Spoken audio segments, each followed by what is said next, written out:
ये कहानी सपना की है, जो श्यामपुर गांव में अपनी माँ के साथ एक छोटे से घर में रहती है। सपना के पिता की उसके बचपन में ही मौत हो गई थी।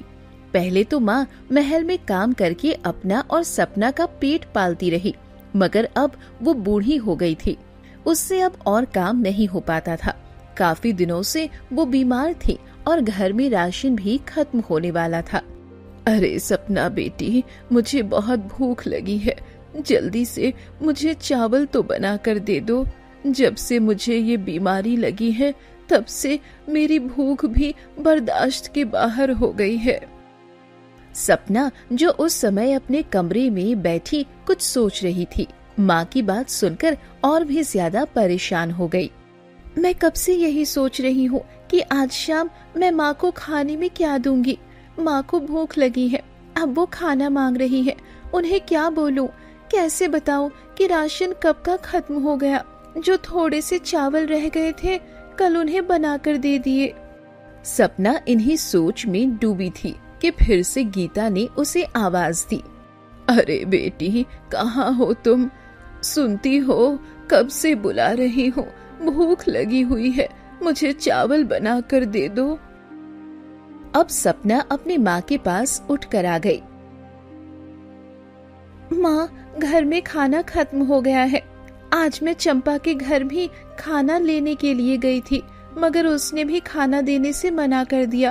कहने लगी, तुम लोगों का तो काम ही यही है, अब हम रोज रोज तुम्हारा खर्च कैसे उठाएं। सपना की बात पर गीता की आंखों से आंसू बहने लगे। सपना माँ के पास आकर कहने लगी, माँ चिंता मत करो, मैं कुछ न कुछ कर लूंगी। मैंने सोचा है कि मैं आज महल में जाकर रानी से काम की बात करूंगी। हो सकता है वो मुझे महल में काम पर रख ले। अब तो शाम हो गई है, अब तू जंगल से गुजरकर महल में जाएगी तो मुझे घबराहट लगी रहेगी। जंगल में बहुत सारे जानवर हैं, वो तुम्हें नुकसान पहुंचा सकते हैं। माँ, कुछ नहीं होता, अभी शाम होने में बहुत सारा समय बाकी है। हो सकता है कि महल से मुझे आपके लिए खाना मिल जाए जब उन्हें आपकी बीमारी का बताऊंगी। इतने साल तक आपने महल में सेवा की है, इतना तो वो लोग आपके लिए कर ही सकते हैं। माँ के मना करने के बाद भी सपना घर से निकल गई। रास्ते में उसे गांव की कुछ लड़कियां मिली। अरे सपना, इतने अंधेरे में कहाँ जा रही हो? तुम तो अंधेरे में खो जाओगी, नजर ही नहीं आओगी। पूजा की बात पर उसके साथ खड़ी करिश्मा जोर जोर से हंसने लगी। ये बेचारी भी क्या करे, रात से भी ज्यादा काली है। समझ नहीं आता कि आखिर गीता चाची ने क्या खाकर उसको जन्म दिया है। वो दोनों सपना का मजाक उड़ा रही थी। सपना उन्हें अनदेखा करके अपने रास्ते पर चल पड़ी। जैसे ही वो जंगल में पहुंची तो उसके कानों में एक बुढ़िया के रोने की आवाज आने लगी। अरे कोई है जो मुझ गरीब का हाल पूछ ले। कितने दिनों से भूखी हूँ, कोई ऐसा नहीं है जो मुझे एक वक्त का भोजन करा सके, कोई मुझे पानी पिला सके। सपना ने उन आवाजों को सुना। वो तेजी से बुढ़िया के पास गई। माँ, आज मेरे पास कोई खाना नहीं है, वरना मैं आज जरूर आपको खाना दे देती। अगर कोई और काम है तो मुझे बताइए, मैं वो कर देती हूँ। अरे सपना बेटी, इस गांव में सिर्फ तुम ही तो हो जो मुझ गरीब का हाल पूछ लेती हो, वरना गांव के लोग तो मेरे शरीर से आने वाली बदबू की वजह से मुझसे मीलों दूर भागते हैं। ये बुढ़िया कुछ साल पहले ही इस गांव में आकर रहने लगी थी। ये बुढ़िया कौन थी, कहाँ से आई थी, इसके बारे में कोई कुछ नहीं जानता था, मगर इस बुढ़िया के शरीर से इतनी गंदी बदबू आती थी कि लोग उससे दूर रहते। मगर सपना गांव की वो पहली लड़की थी जो न सिर्फ बुढ़िया के पास जाती बल्कि उसकी सेवा भी करती। मेरे पास पानी भी पीने के लिए बिल्कुल खत्म हो गया है, और जो कपड़े थे वो भी गंदे हो चुके हैं। अगर तुम ये दोनों काम कर दो तो भगवान तुम्हें अच्छे कामों का फल जरूर देगा। ठीक है माँ, मैं आपका ये काम कर देती हूँ। सपना ने बुढ़िया के कपड़े नदी पर धोए और उनके लिए पानी भी भर कर ले आई। माँ, मैं महल की तरफ जा रही हूँ। अगर मुझे वहाँ से खाना मिला तो मैं आपको जरूर दूंगी। जाओ बेटी, जीती रहो। भगवान तुम्हारी सारी मुश्किलों का हल करे। सपना वहाँ से निकलकर महल की तरफ चल पड़ी। अब काफी अंधेरा फैल गया था, मगर सपना को किसी चीज का डर नहीं था। बस एक बार माँ के लिए खाना मिल जाए और इस महल में मुझे नौकरी मिल जाए, फिर माँ का अच्छे से इलाज भी करा लूंगी और माँ के दिल में जो भी इच्छाएं हैं वो सभी भी पूरी कर दूंगी।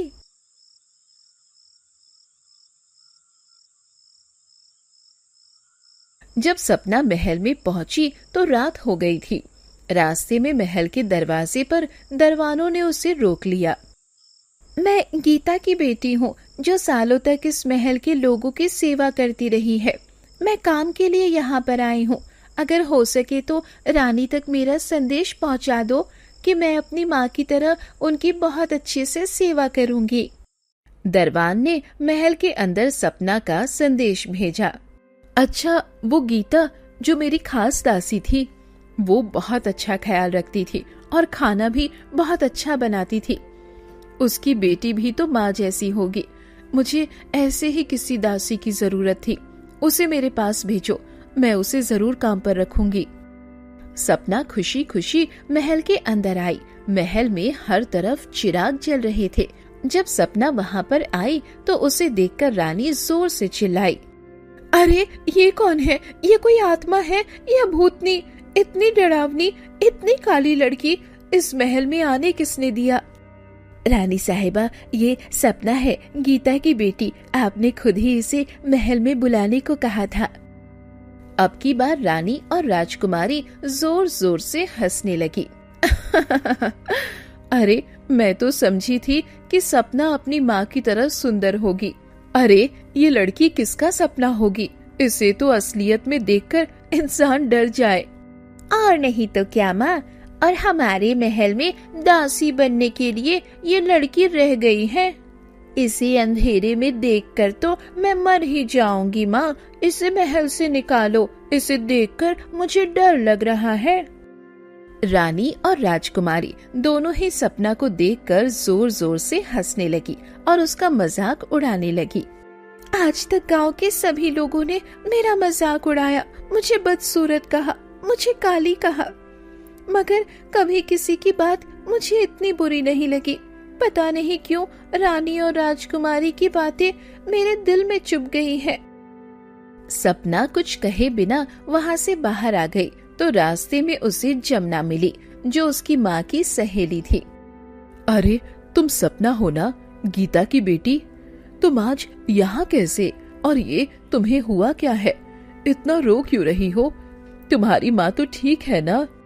सपना ने रोते हुए जमुना को सारी बात बताई। ये तो बहुत बुरा हुआ। रानी को तुम्हारे साथ ऐसा व्यवहार नहीं करना चाहिए था। आखिर तुम भी इंसान हो। तुम्हें भगवान ने जैसा भी बनाया है, इसमें तुम्हारा क्या दोष? मैं यहाँ मजबूर होकर आई थी। आज घर में खाने को कुछ नहीं है, माँ बीमार है, तो उनके लिए मैं यहाँ पर आई कि शायद रानी को उन पर दया आ जाए। आओ मेरे साथ, मेरा घर यहाँ करीब ही है। मैं तुम्हें और तुम्हारी माँ के लिए खाना दे देती हूँ।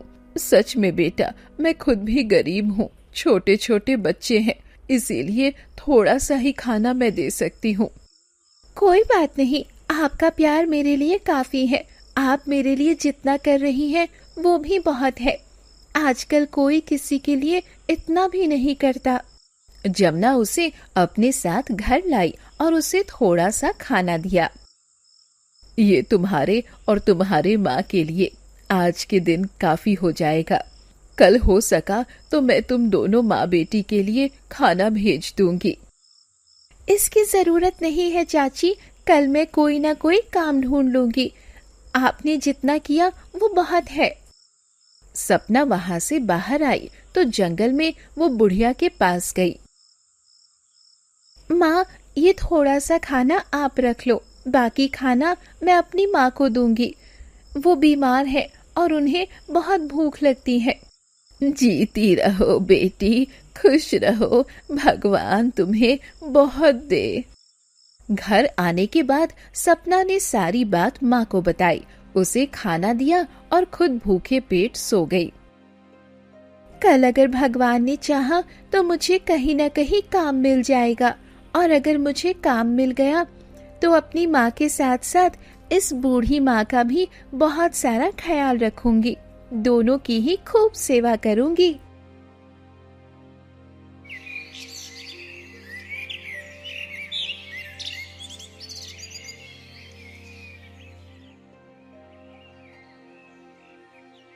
अगले दिन सपना मुखिया जी के घर गई और उनसे काम मांगा। सच्ची बात तो ये है कि तुम्हारी बदसूरती की वजह से सभी लोग तुमसे दूर दूर रहते हैं और तुमसे नफरत करते हैं। कोई तुम्हें काम पर रखने के लिए तैयार नहीं होता। ये सब मैं जानती हूँ मुखिया जी, आपको मुझे ये सब याद दिलाने की जरूरत नहीं है। आप मुझे ये बताइए कि आप मुझे अपने पास काम पर रखेंगे? अगर तुम्हें काम करना है तो मेरे पास तुम्हारे लिए एक काम है, और वो है कि तुम्हें मेरे जानवरों को घास खिलाने के लिए जंगल में लेकर जाना है और उनका ख्याल रखना है। याद रखो, अगर किसी जानवर को कोई भी नुकसान पहुंचा तो ये नुकसान मैं तुमसे पूरा करूंगा। बताओ, तुम्हें मेरी बात मंजूर है? आप इस काम का मुझे क्या देंगे? मैं तुम्हें रोज दिन का खाना भी दे दूंगा, और पैसे तुम्हें कितने देने हैं वो तुम्हारा काम देखने के बाद मैं तुम्हें बताऊंगा। ठीक है मुखिया जी, मैं आज से ही काम पर जाना चाहती हूँ। मुखिया ने जानवर सपना के हवाले कर दिया। सपना जानवर लेकर जंगल में आ गई। मुखिया ने साथ उसका खाना भी भिजवा दिया था। भगवान का शुक्र है कि आज मुझे खाना मिल गया। 2 दिन से तो मैंने कुछ भी नहीं खाया था, आज पेट भर के खाना खाऊंगी।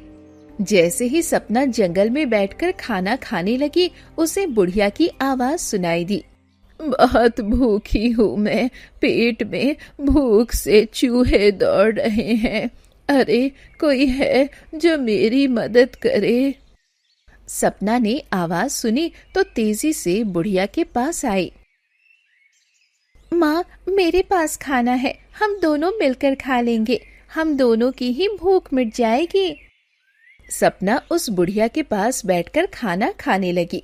खाना खाने के बाद बुढ़िया कहने लगी, बेटी, मेरे शरीर से इतनी बदबू आती है कि लोग मुझसे दूर भागते हैं, मगर तुम मुझसे दूर नहीं जाती। क्या तुम्हें मुझसे नफरत महसूस नहीं होती? क्या तुम्हें मुझसे घिन नहीं आती? सपना बुढ़िया की बात पर उदासी से मुस्कुराई। माँ, जितने लोग मुझसे नफरत करते हैं उतनी शायद आपसे भी नहीं करते। हम दोनों एक ही जैसे हैं, सबकी नफरत को सह रही हैं। अगर देखा जाए तो जो कुछ हमारे साथ हो रहा है या जो हम हैं, इनमें हम दोनों का कोई दोष नहीं है, मगर फिर भी सब लोग हमें ही दोषी समझते हैं। बस बेटी, अब दुनिया ऐसी ही है, हम क्या कर सकते हैं? लोगों के बुरे व्यवहार की वजह से अब हम जीना तो नहीं छोड़ सकते। उस दिन के बाद से सपना का एक नया नियम बन गया। वो रोजाना सुबह सवेरे मुखिया के जानवर लेकर जंगल की तरफ निकल जाती और शाम ढले वापस लौटती।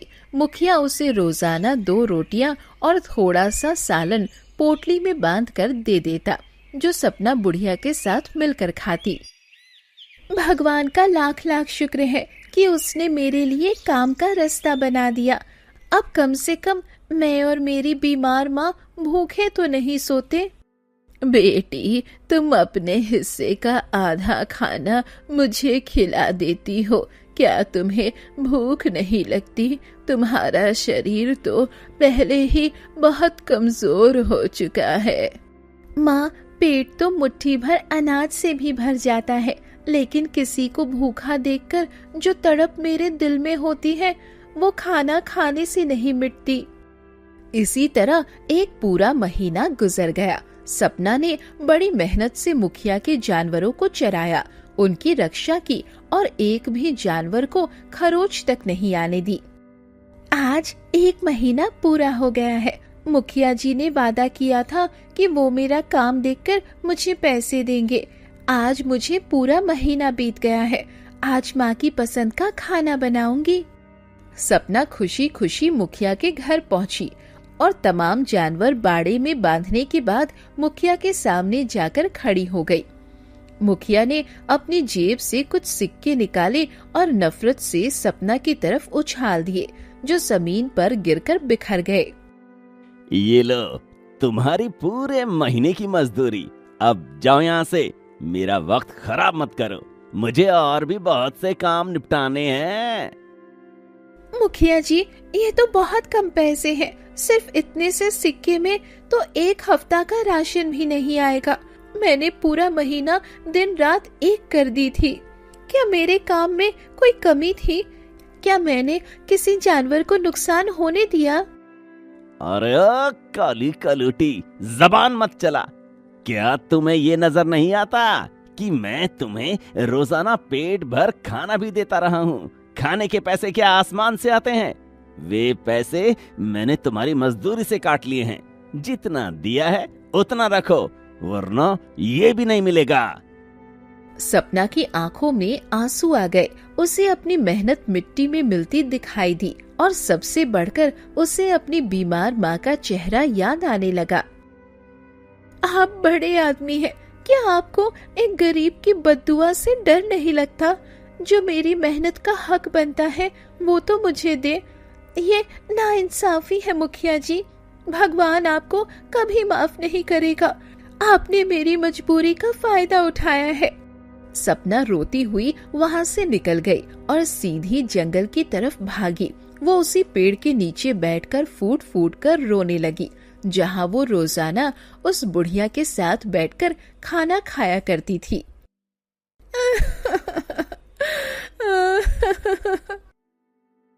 बेटी, तुम इतना क्यों रो रही हो? तुम्हारे आंसू मेरे दिल पर गिर रहे हैं। मुझे बताओ क्या हुआ है? माँ, आज दुनिया की असलियत मुझ पर पूरी तरह साफ हो गई। यहाँ सिर्फ खूबसूरती और ताकत की वाहवाही है। हम जैसे गरीबों की मेहनत की कोई कीमत नहीं। मगर क्या हुआ बेटी, बताओ तो। मुखिया ने मुझे धोखा दिया। मेरी पूरे महीने की मेहनत के बदले सिर्फ कुछ सिक्के दिए हैं। मैं अपनी माँ का इलाज कैसे कराऊंगी? मैं बहुत हार गई हूँ माँ। अचानक एक अजीब सा करिश्मा हुआ। जैसे ही सपना ने ये बात कही, पूरे जंगल में एक तेज रोशनी फैल गई। सपना ने हैरानी से आंखें खोली तो देखा कि वो मैली कुचैली और बदबूदार बुढ़िया गायब हो चुकी थी और उसकी जगह एक बहुत ही खूबसूरत और चमकती हुई परी खड़ी थी। ये क्या हो रहा है? आप कौन है? वो बूढ़ी माँ कहाँ गई जो यहाँ बैठती थी? क्या मैं कोई सपना देख रही हूँ? बेटी, घबराओ मत। मैं वही बुढ़िया हूँ जिसके जख्म तुम धोती रही हो, जिसके गंदे कपड़े तुमने साफ किए और जिससे अपना आधा खाना खिलाती रही हो। मगर आप तो बूढ़ी थी और ये सब ये क्या है? मुझे अपनी आंखों पर विश्वास नहीं हो रहा। दरअसल मैं इस दुनिया की नहीं हूँ। मैं परस्तान की एक परी हूँ और यहाँ एक ऐसे इंसान की तलाश में आई थी जिसका दिल सोने का हो। सपना हैरानी के मारे चुप रह गई। उसके समझ में नहीं आ रहा था कि एक बदबूदार बुढ़िया इतनी खूबसूरत परी में कैसे बदल सकती है। लेकिन एक परी को इस गंदगी और बदबू में रहने की क्या जरूरत थी? आप तो इतनी ताकतवर हैं। आपने ऐसा रूप क्यों लिया था? मैं तुम इंसानों की परख कर रही थी। मैं देखना चाहती थी कि क्या इस दुनिया में अब भी बिना किसी लालच के प्यार करने वाला कोई बाकी है या नहीं। सपना गौर से परी की बातों को सुन रही थी। सब लोग मेरी बदबू से भागते थे, लेकिन तुमने अपनापन दिखाया। तुमने साबित कर दिया कि इंसान की असली खूबसूरती उसके चेहरे में नहीं, उसके स्वभाव और व्यवहार में होती है। परी ने सपना के सिर पर हाथ रखा और उसकी आंखों में एक चमकदार रोशनी लहराने लगी। सपना को अपने अंदर एक अजीब सा बदलाव महसूस होने लगा। सपना, तुमने अपने सब्र और अच्छे व्यवहार से मेरा दिल जीत लिया है। आज मैं तुम्हें वो वरदान दे रही हूँ जिसकी मैं सालों से तलाश में थी। कैसा वरदान? आज के बाद तुम इस दुनिया के हर परिंदे और हर जानवर की भाषा समझ सकोगी और उनसे बातें भी कर सकोगी। ये एक ऐसा ज्ञान है जो किसी इंसान के पास नहीं। सपना ये सुनकर हैरान रह गई। उसे यकीन नहीं आ रहा था कि अब वो जानवरों से बातचीत कर पाएगी, जो एक नामुमकिन बात थी। क्या ये सच है? क्या मैं वाकई इन परिंदों की बातें सुन पाऊंगी? लेकिन परी माँ, इस वरदान का मैं क्या करूंगी? मैं तो एक साधारण लड़की हूँ। ये वरदान तुम्हारी जिंदगी बदल देगा।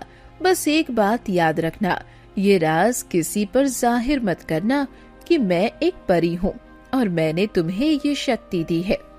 मैं अब कुछ ही देर में अपनी दुनिया यानी परस्तान वापस चली जाऊंगी। मेरा मकसद पूरा हो गया। तुम एक खास लड़की हो सपना। अपनी इस ताकत को दूसरों की भलाई के लिए इस्तेमाल करना। परी ये कहकर धीरे धीरे हवा में घुलने लगी और देखते ही देखते गायब हो गई। सपना वहीं खड़ी उसे पुकारती रह गई। परी माँ, अब कहाँ चली गई? अभी तो मुझे बहुत कुछ पूछना था। क्या आप दोबारा कभी नहीं मिलेंगी? मैं आपको बहुत याद करूंगी। सपना उदास होकर वहीं बैठ गई। उसे परी के जाने का बहुत दुख था, क्योंकि वो बुढ़िया ही उसकी तन्हाई की इकलौती साथी थी। थोड़ी देर बाद उसके पास से एक हिरन गुजरा और एक चिड़िया आकर पास के पेड़ पर चहचहाने लगी। देखो, ये लड़की कितनी उदास है। इसे शायद मालूम नहीं कि इसके सर पे जो टहनी है उसके पीछे शहद का पूरा छत्ता गिरा पड़ा है, जो इसकी माँ के लिए फायदेमंद हो सकता है। हाँ, और इसे ये भी नहीं मालूम कि नदी के उस पार वो बूटी उगती है जो हर किस्म के बुखार और कमजोरी को जड़ से खत्म कर देती है। काश ये हमारी बात समझ सकती।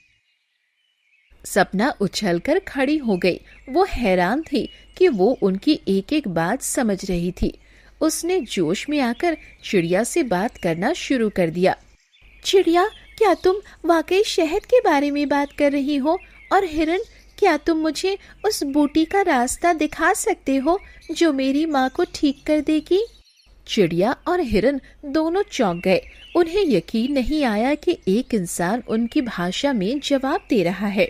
वो डरकर पीछे हट गए। अरे, ये लड़की तो हमारी भाषा बोल रही है। भागो, कहीं ये हमें पकड़कर महल न ले जाए। इंसान तो बहुत लालची होते हैं। नहीं नहीं, डरो मत। मैं तुम्हें कोई नुकसान नहीं पहुंचाऊंगी। मैं तो सिर्फ तुम्हारी दोस्त बनना चाहती हूँ। मैं भी तुम्हारी तरह अकेली हूँ। सपना अब जंगल में जहाँ भी जाती जानवरों और परिंदों से बातें करती।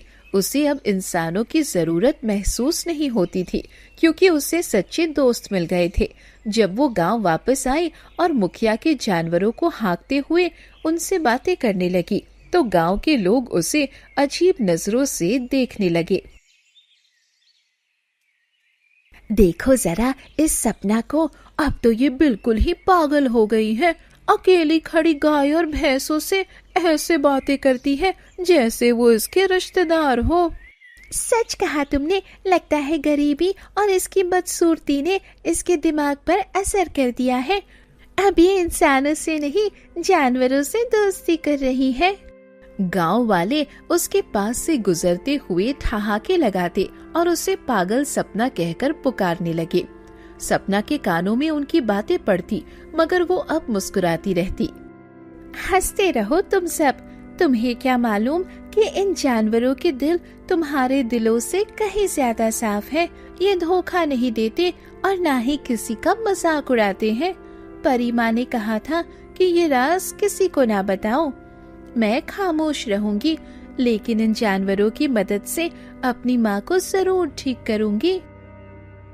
सपना अब रोजाना जंगल जाती और परिंदों के बताए हुए रास्ते से कीमती जड़ी बूटियां और फल जमा करती। अभी बहुत सी मुश्किलें बाकी थी। मुखिया की नजरें अब भी सपना पर थी और वो ये जानने के लिए बेचैन था कि आखिर सपना इतनी खुश कैसे रहने लगी है। उधर महल में राजा और रानी का बेटा राजकुमार आर्यन अपनी बहादुरी और शिकार के शौक की वजह से मशहूर था। आज मौसम बहुत खुशगवार है। सिपाही, जल्दी से मेरे घोड़े बादल को तैयार करो। आज मैं शिकार पर जाऊंगा। राजकुमार जी, माफी चाहता हूँ, मगर आपका घोड़ा बादल आज सुबह से बहुत अजीब हरकतें कर रहा है। न घास खा रहा है, न पानी पी रहा है, वो उठ भी नहीं पा रहा। राजकुमार आर्यन फौरन अस्तबल की तरफ भागा, जहां उसका सबसे प्यारा और ताकतवर घोड़ा बादल बहुत कमजोर हालत में लेटा हुआ था। बादल, मेरे दोस्त, तुम्हें क्या हुआ? कल तक तो तुम हवा से बातें कर रहे थे, आज इतने ढीले क्यों हो?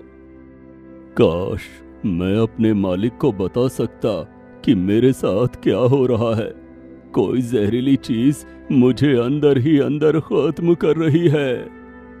राजकुमार ने दूर दूर से बड़े बड़े हकीमों को बुलवाया। सबने अपने अपने तरीके से इलाज किया, मगर घोड़े की हालत और बिगड़ती गई। सिपाही, पूरे राज्य में ऐलान करवा दो कि जो मेरे घोड़े को ठीक करेगा उसे इतना सोना दिया जाएगा कि उसकी 7 नस्लें ऐश करेंगी। सुनो सुनो सुनो, राजकुमार का घोड़ा मरने के करीब है। जो उसे बचाएगा उसे मुंह मांगा इनाम मिलेगा। सुनो सुनो सुनो।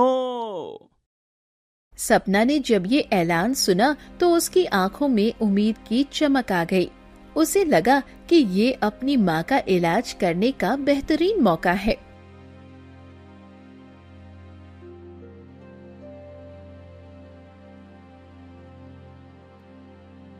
माँ, राजकुमार का घोड़ा बीमार है। मैं जाकर उसे ठीक करने की कोशिश करूंगी।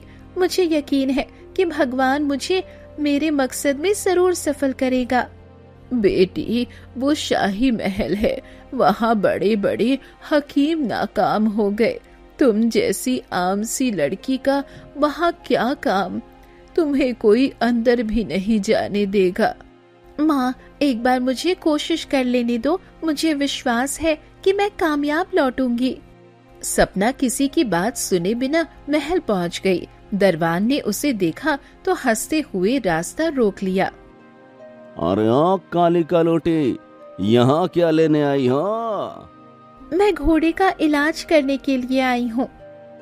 ये हकीमों का काम है, भिखारियों का नहीं। चलो भागो यहाँ से।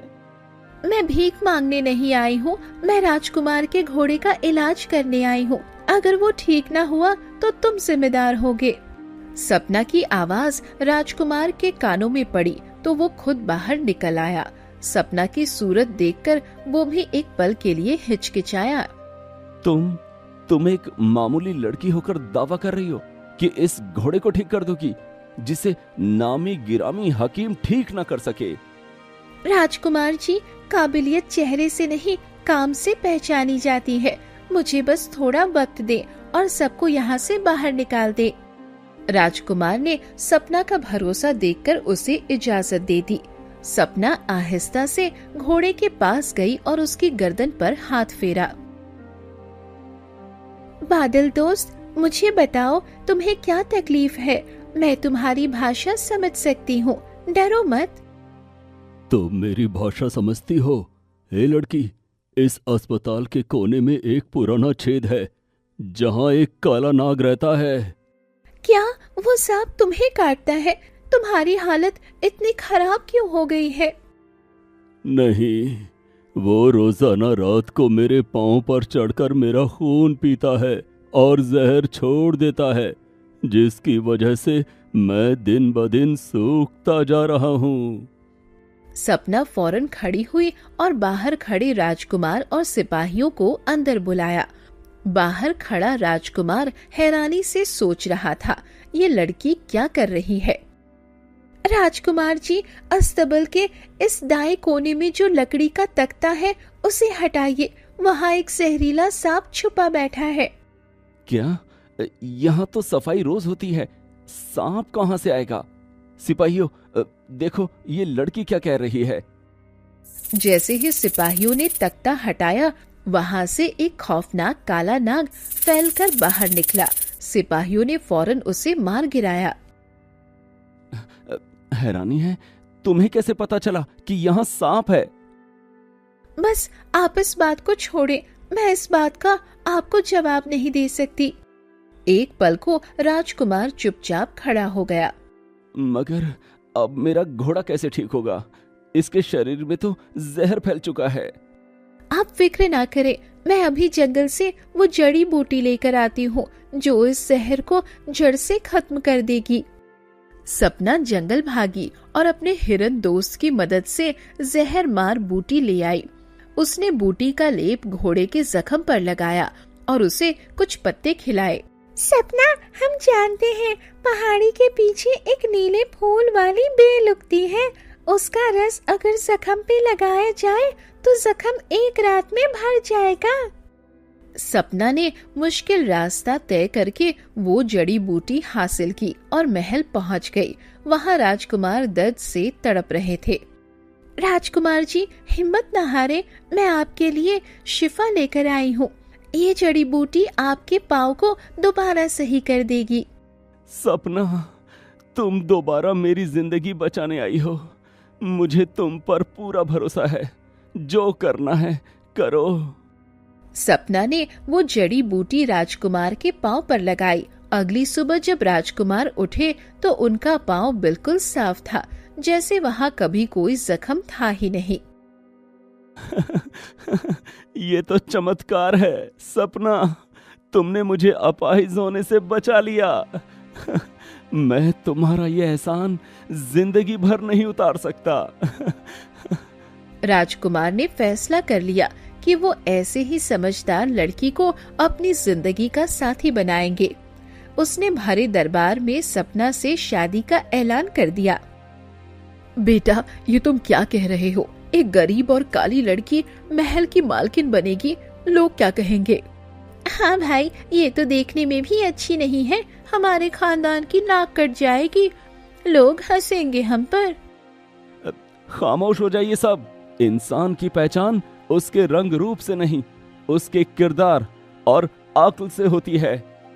आर्यन, क्या तुम वाकई एक नौकरानी की बेटी से शादी करना चाहते हो? सोच लो, ये रिवाज के खिलाफ है। पिताजी, खूबसूरती ढल जाती है मगर अक्ल और वफादारी हमेशा रहती है।